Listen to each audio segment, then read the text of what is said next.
What if the world told you your story was over? What if you disappeared, swallowed by the jungle, with everyone you knew believing you were gone for good? In 1963, that's exactly what happened to a young Green Beret named James Nick Rowe. He vanished into the dense Vietnam jungle, and for 5 long years, the official story was simple. He was gone. But Nick wasn't gone. He was alive, trapped in a bamboo cage so small he couldn't even stand up. His captors tried everything to break him.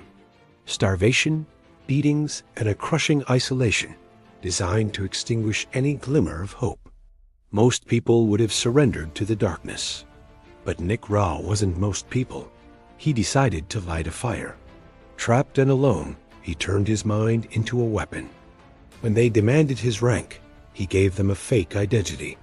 When they tried to brainwash him with propaganda, he twisted their words and argued back, treating each interrogation as a mental sparring match.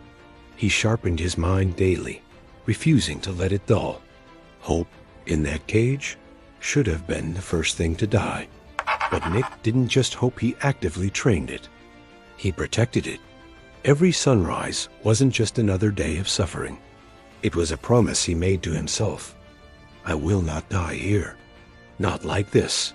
He was feeding the one thing they couldn't take from him, his will to live.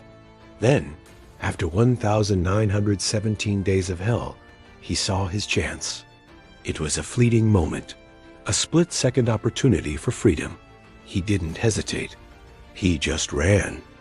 As a U.S. helicopter swooped in, Nick Rowe reappeared to a world that had long since written him off. Most men would have spent the rest of their lives recovering. But Nick's mission wasn't over. He took every painful lesson, every psychological trick, every ounce of resilience he'd learned in that cage, and forged it into something powerful. He created the SERE program: Survival, Evasion, Resistance, and Escape. It's the military's guide for what to do when you're captured behind enemy lines. Nick didn't just escape his own cage. He built a key for thousands of others who might one day find themselves in one. He dedicated his life to ensuring no one would have to endure what he did, alone and unprepared. Years later, he was in the Philippines, working to protect U.S. troops from terrorist threats. In 1989, just moments after uncovering a major attack plan, he was assassinated on his way to work.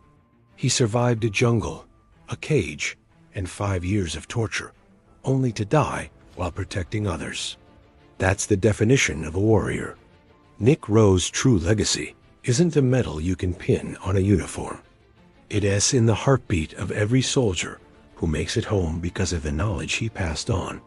So his story leaves us with a powerful question. When life puts you in a cage, when it feels like the walls are closing in and the story is over, will you believe it? Or will you do what Nick did and write your own escape? Thanks for watching.